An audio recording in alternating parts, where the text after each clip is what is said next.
Assalamualaikum warahmatullahi wabarakatuh.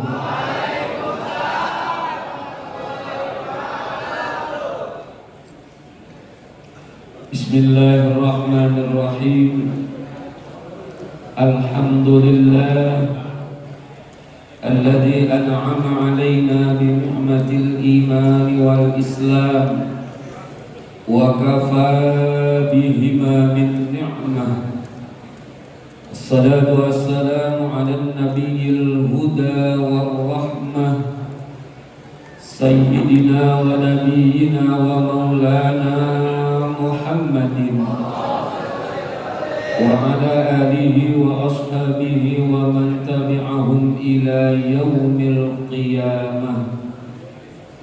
Amma ba'du, fa subhanaka la ilma lana illa ma 'allamtana innaka antal alimul hakim. Rabbi shrah li sadri wa yassir li amri wahlul 'uqdatam min lisani yafqahu qawli. Allahumma ij'al majalisana khalisatan liwajhikal karim. Allahumma ij'alha fi mizani hasanatina yawma nalqa yawma la tamliku nafsun li nafsin syai'an wal amru yawma idzin lillah yawma la yanfa'u malun wa la banun illa man atallaha biqalbin salim. Sadaqallahul azim. Yang terhormat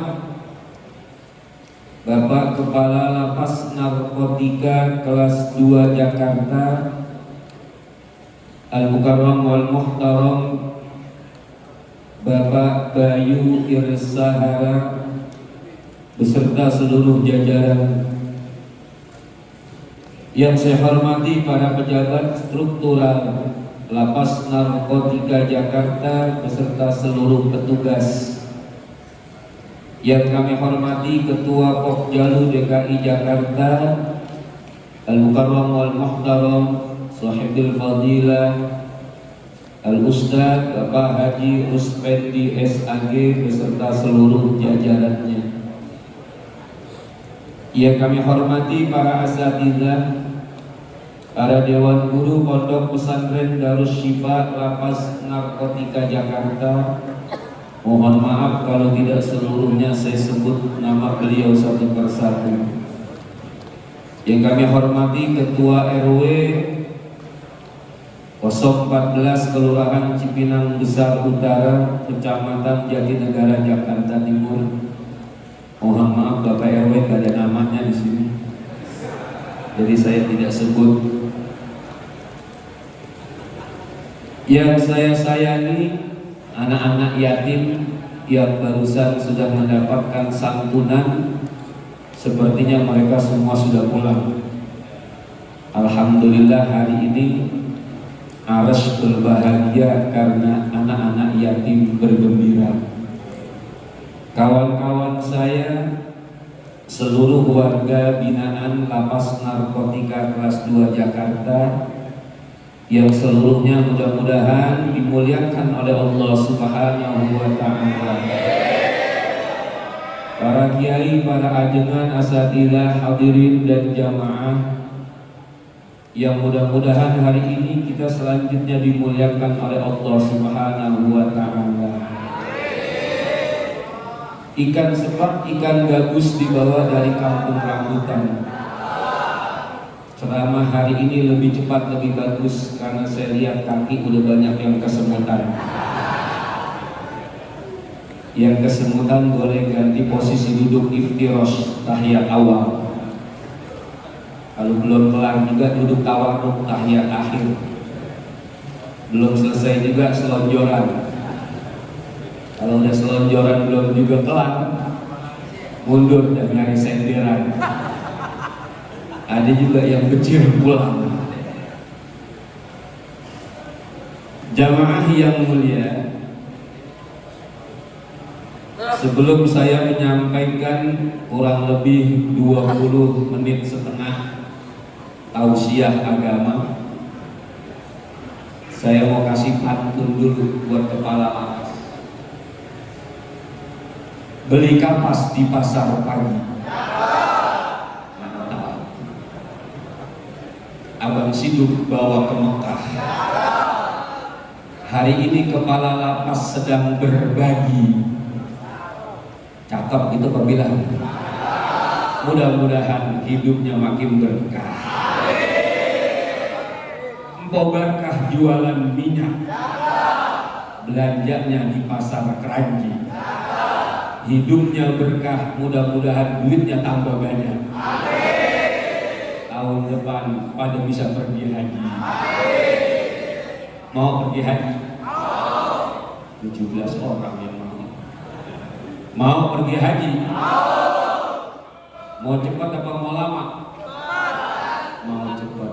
Udah setoran apa belum? Udah lama berarti. Yang udah setoran 15 tahun paling cepat nunggunya. Tapi yang lama kalau Allah berkehendak cepat bisa jadi cepat. Halo. Kawan saya nikah udah 12 tahun. Sampai hari ini belum punya anak. Ada tetangga baru 3 bulan udah beranak. Cepat prosesnya. Jamaah yang mulia, kalau ada orang cerdas di dunia, maka yang paling cerdas manusia sepanjang sejarah kemanusiaan adalah baginda Rasulullah Sallallahu Alaihi Wasallam. Seluruh profesor yang ada di dunia, belum ada satupun yang mendapatkan gelar faqih kecuali para anbiya wal mursalin. Teristimewa Nabi kita Muhammad Sallallahu Alaihi Wasallam. Kecerdasan di atas kecerdasan rata-rata manusia, maka Allah sematkan kepadanya sebuah sifat mulia, yaitu faqanah, orang yang memiliki kecerdasan di atas rata-rata kecerdasan manusia. 3 kecerdasan ada pada pribadi Nabi. Maka wajar kalau baginda Rasul diutus oleh Allah sebagai rahmatan lil alamin, menebar pesona, menebar kesejahteraan dan kedamaian, membimbing umat untuk kenal kepada Allah dan mewarnai kehidupannya dengan akhlakul karimah dan menjadi suri tauladan, uswatun hasanah buat kita semua. Kecerdasan yang pertama yang dimiliki oleh Rasulullah adalah kecerdasan intelektualitas. Jamaah, oh jamaah, alhamdulillah. Siapa yang ceramahnya begitu? Ustadz Marzuki. Di TV Ustadz Maulana, di sini Ustadz Marzuki. Ustadz Maulana termasuk Ustadz yang energi. Dia jauh datang dari Sulawesi sana. Tapi nasib rezekinya berbeda sama Haji Marzuki, walaupun ceramahnya mirip-mirip sama. Ya kalau dipanggil sekali ceramah setengah jam 7,5 juta. Masya Allah. Ustadz Titi mahal-mahal.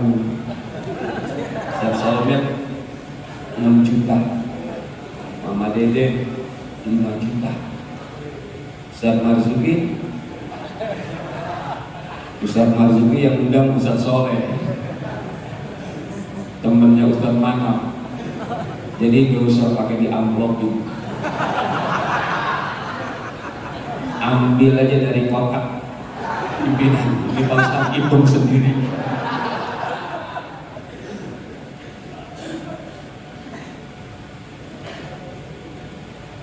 Karena cerdas dijadikan pimpinan oleh Allah untuk menyelesaikan setiap problematika yang terjadi, yang dihadapi.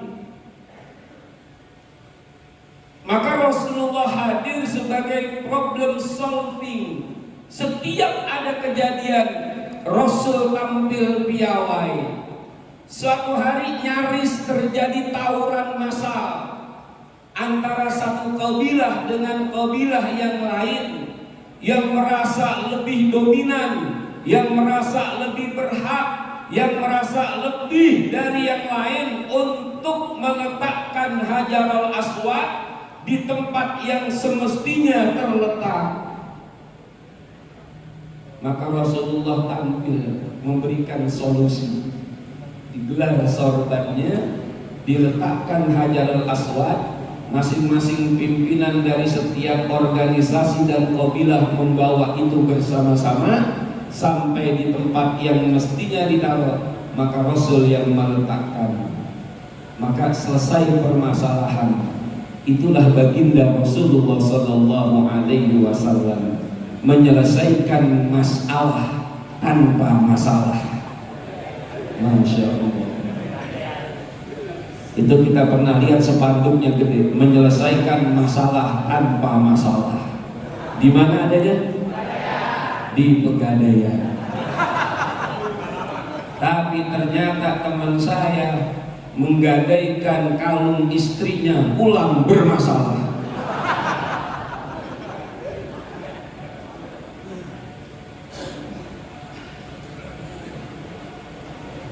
Pernah diuji baginda Nabi, dilakukan fit and proper test, uji kelayakan dan kepatutan sebagai seorang Rasul, sebagai seorang Nabi, bukan untuk diberikan penghargaan. Kalau hari ini saya saksikan kepala lapas memberikan penghargaan bersama Kepala Pokjam DKI Jakarta Kementerian Agama untuk mereka yang layak menyandang sertifikat karena sudah dianggap layak melakukan pelatihan-pelatihan untuk membantu kawan-kawan mengajarkan Al-Quran. Luar biasa. Khairukum man ta'allama al-Quran wa 'allamah. Orang yang terbaik di antara kita adalah mereka yang punya profesi di antaranya mengajarkan Al-Quran dan belajar Al-Quran. Mudah-mudahan kita termasuk golongan umat Rasulullah yang terbaik. Ditanya Rasulullah untuk dicari kelemahannya, diuji kemampuan intelektualnya. Sekian pertanyaan disediakan, sekian pertanyaan disiapkan, yang menurut para penanya Muhammad tidak mungkin bisa menjawabnya. Dari sekian banyak diseleksi menjadi 3 yang diajukan. Pertanyaan pertama ditanyakan tentang Ashabul Kahfi. Karena mereka yakin Muhammad Rasulullah ini masa kecilnya tidak pernah sekolah dan dia bukan sarjana sejarah. Jadi kalau kita tanya tentang sejarah masa lalu Ashabul Kahfi, pasti dia tidak bisa menjawab. Ketika dia tidak bisa menjawab, berarti dia nabi palsu. Karena kalau nabi beneran, pasti Allah akan memberikan wahyu kepadanya. Muhammad, ente tahu nggak siapa itu Ashabul Kahfi? Belum lagi Rasulullah bergeming, malaikat Jibril WA.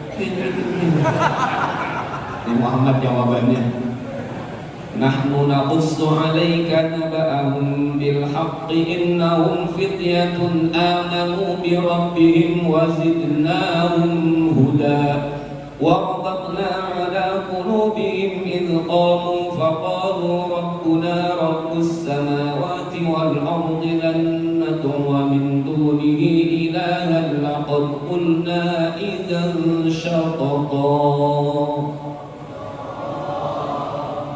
Ya Allah, udah lapar banget kan. Nyebut Allah itu sambil nguap Allah. Untung di masjid. Kalau di kober ada suara begitu gua lari itu. Lewat kober ada suara Allah. Saya akan ceritakan tentang siapa itu Ashabul Kahfi. Innahum fityatun amanu bi rabbihim wa zidnahum huda.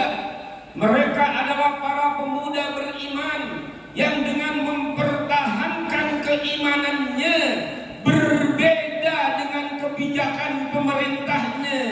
Pemerintahnya maunya begini, maunya seluruh warga ikut kebijakan pemerintah, tapi ternyata ada kebijakan yang bertentangan dengan aturan Tuhan.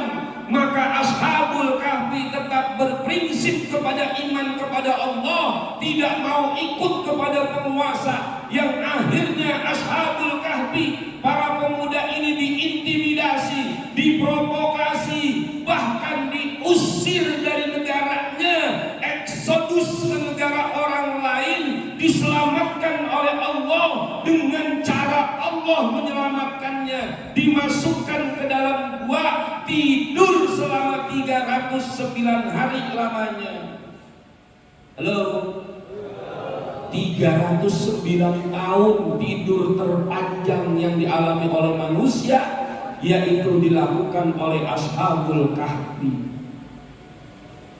Kalau kita nih kira-kira tidur 300 tahun, mimpi apa udah?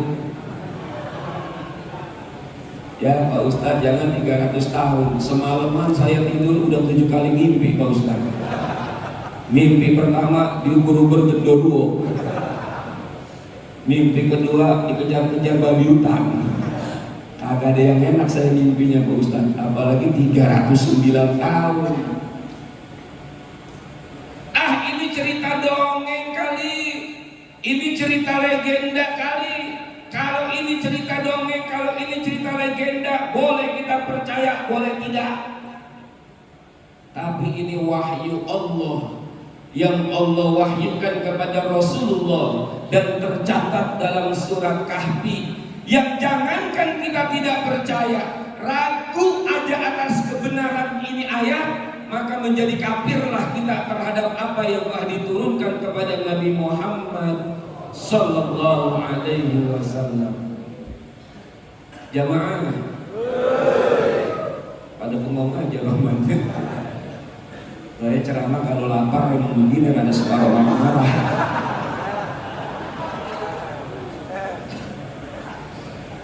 Kalau cerita legenda kita percaya nggak dapat pahala, kita tidak percaya nggak dosa.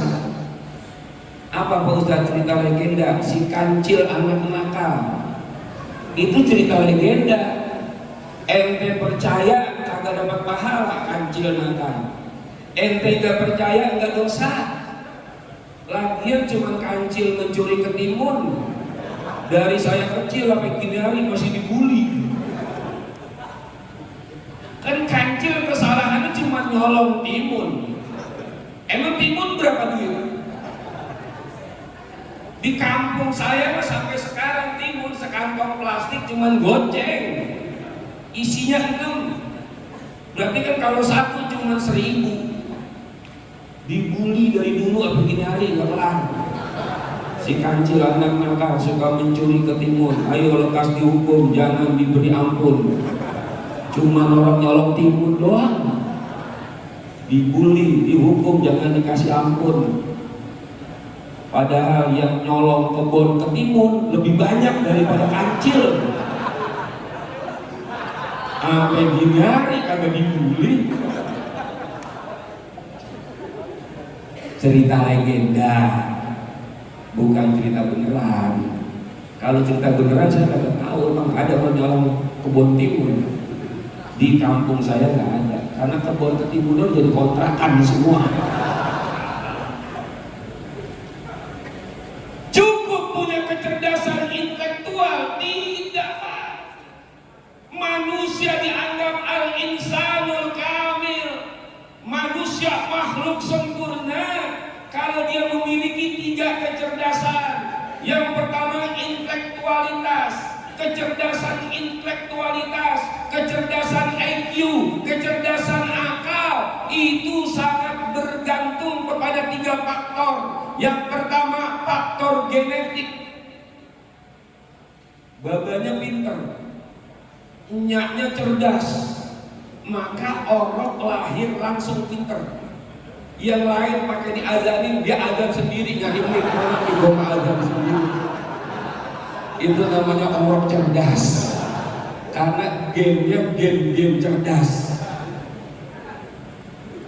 Daripada kan nungguin diazanin sama bapaknya salah, kan ada bapak yang kagak bisa azan, ngazanin anak salah. Asyhadu anna Muhammadar Rasulullah, Allahu Akbar. Orang nonton, kata orang goblok banget lagi, azan pakai salah.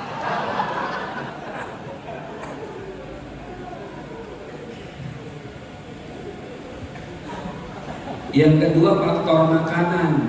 Bapaknya tidak pinter, emaknya nggak cerdas, tapi makanannya, asupannya 4 sehat 5 sempurna.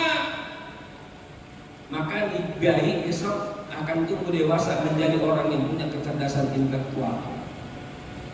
Ya tapi orang Betawi kayak model saya, bagaimana mau makan 4 sehat 5 sempurna? Emang sarapan pagi favoritnya nasi uduk sama bakwan tauge. Kalau nggak begitu kagak pakai semur jengkol, kagak nendang di perut. Pernah sekali waktu masih kecil mau berangkat sekolah, sama emak dikasih roti, dikasih keju, minumnya susu, nyampe sekolahan balik lagi pulang. Ngapa lu tau balik lagi pulang? Mencret mah. Salah sarapan. Tuh, perutnya kagak terima salah sarapan gitu. Tapi di sini alhamdulillah makanannya mewah-mewah semua. Ya Rabbal Alamin. Yang ketiga faktor kesungguhan, manjada wajada. Ayahnya nggak pinter, makanannya nggak mewah, tapi karena kesungguhannya untuk mengikuti kegiatan-kegiatan pelatihan, sampai dapat sertifikat dia sebagai pengajar Iqra, luar biasa. Manjada wajada. Itu baru cerdas intelektual. Yang kedua cerdas spiritual. Spiritual terkait dengan urusan agama, dengan urusan ibadah. Sepanjang sejarah kemanusiaan, orang yang ibadahnya paling hebat di antara seluruh manusia yang ada, beliau adalah Nabi Muhammad Sallallahu Alaihi Wasallam. Jangankan saya sebagai umat, jangankan mereka para sahabat, Siti Aisyah radhiyallahu anha hidup serumah dengan Nabi Muhammad. Tiap hari terkagum-kagum melihat suaminya, melihat Rasulullah, menyaksikan Nabi Qiyamul Lail. Tiap malam begitu lamanya dia sujud, begitu lamanya dia ruku, begitu lamanya dia i'tidal, begitu lamanya dia berdiri betul, begitu banyaknya bacaan demi bacaan yang dibacanya, sampai pagi hari terlihat mata kakinya atau bagian kakinya terlihat memerah.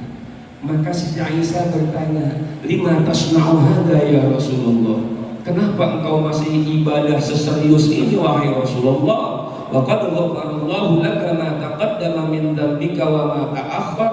Padahal Allah sudah menjamin, Allah sudah mengampuni dosa masa lalumu dan dosamu yang akan datang, andaikan dahulu dan nanti engkau melakukan dosa. Kan Rasulullah maksum, terpelihara dari dosa, tapi ibadahnya masih begini. Jangan saya, para sahabat, istrinya terkagum-kagum tiap hari. Jamaah, udah mulai sore nih. Jadi 5 menit lagi saya tuntasin udah. Terus rumah gue jauh tahu. Gue masih kurang sehat ini. Bulan depan undang lagi. Bulan depannya undang lagi. Jangan undang yang lain, gue aja undang. Apeng banget Ustaz Romannya.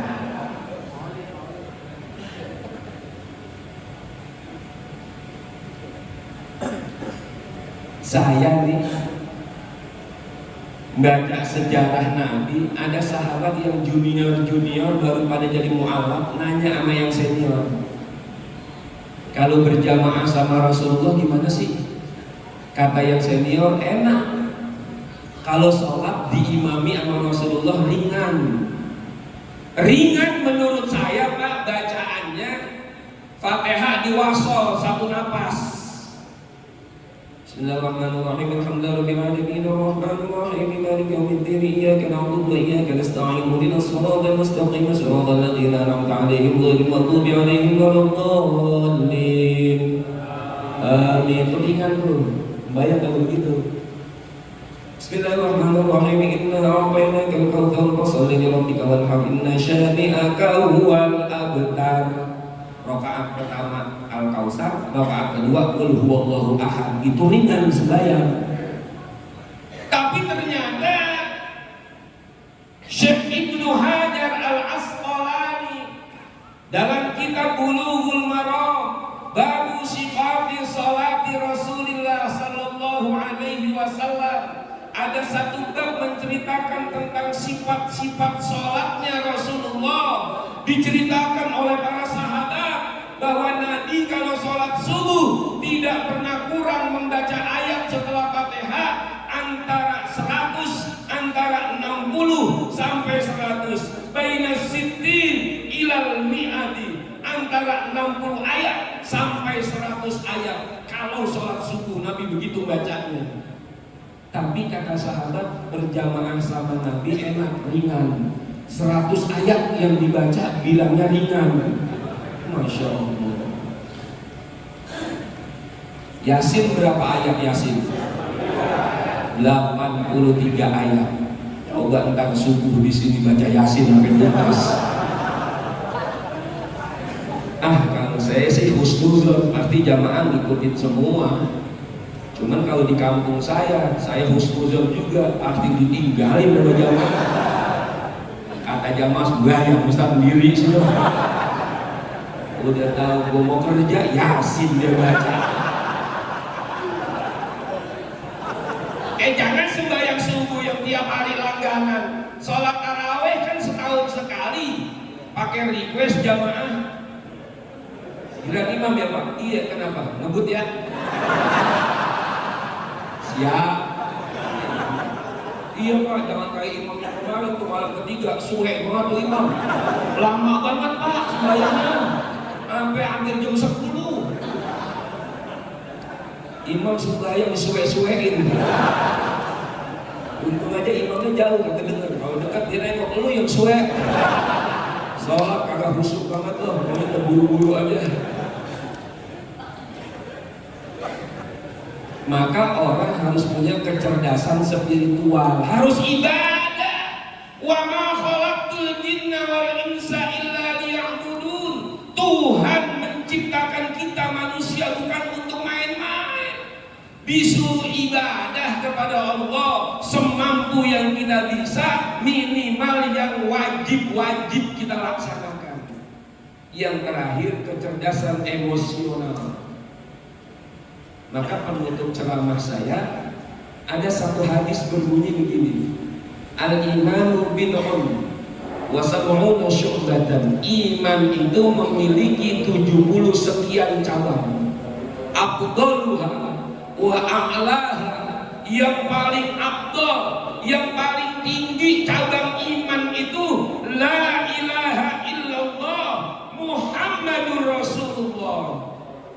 maka mengucapkan la ilaha illallah Muhammadur Rasulullah. Ini ulama kita warisin ini Pak, sampai di semua kegiatan harus ada bacaan ini.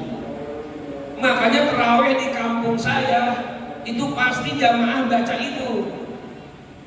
Bilal bilang fadlun minallahi wa ni'mah wa maghfiratan wa rahmah ya tawwab ya wasi'al maghfirah ya arhamar rahimin. Salat tarawih ajarakumullah la ilaha illallah Muhammadur Rasulullah sallallahu alaihi wasallam.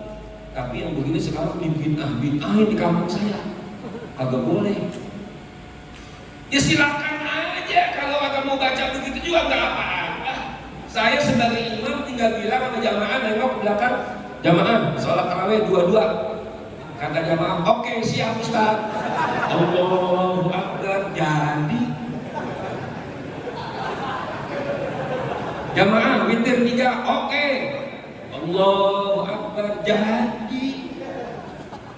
Cuman kan kalau pakai kalimat thayyibah, salatul witri ajarakumullah, salat witirlah kalian semoga Allah memberikan ganjaran.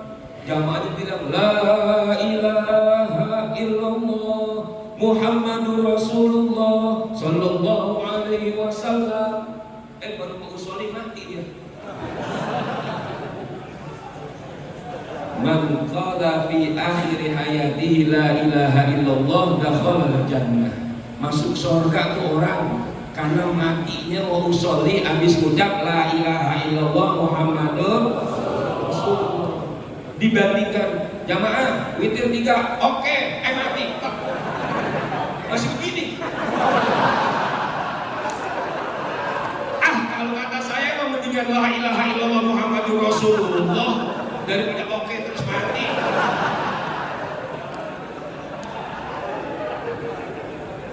Itulah kiai-kiai kita punya kecerdasannya sampai ke situ. Wa adnaha, yang paling rendah cabang iman, imatatul adza 'anit thariq, membuang rintangan-rintangan yang menghalangi dan mencelakai orang di jalan. Maka akhlak ini bagian daripada kecerdasan emosional seseorang. Ketika kita diberikan rezeki, kita berbagi. Ketika kita diberikan kesehatan, kita melakukan sesuatu yang bermanfaat. Khairun nas anfa'uhum linnas. Manusia terbaik insya Allah adalah mereka yang selalu berbuat baik kepada orang lain. Kita doain kepala lapas, kita doain semua jajarannya, dan kita berdoa bersama-sama. Mudah-mudahan Allah takdirkan kita menjadi hamba-Nya yang terbaik. Al-Fatihah. A'udzu billahi minasyaitonir rajim. Bismillahirrahmanirrahim. Alhamdulillahirabbil alamin arrahmanir rahim maliki yaumiddin. Iyyaka na'budu wa iyyaka nasta'in. Ihdinas siratal mustaqim. Shiratal ladzina an'amta 'alaihim ghairil maghdubi 'alaihim waladdallin.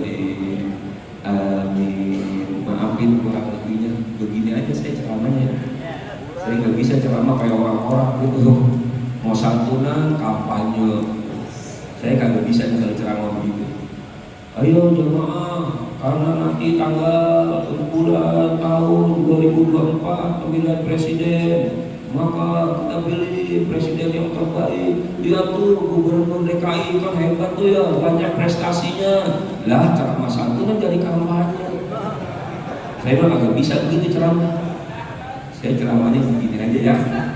Mudah-mudahan bisa dimaafin ya. Kurang lebihnya mohon maaf. Wassalamualaikum warahmatullahi wabarakatuh. Doa. Rasanya mati waktu mudahnya ceramah doang.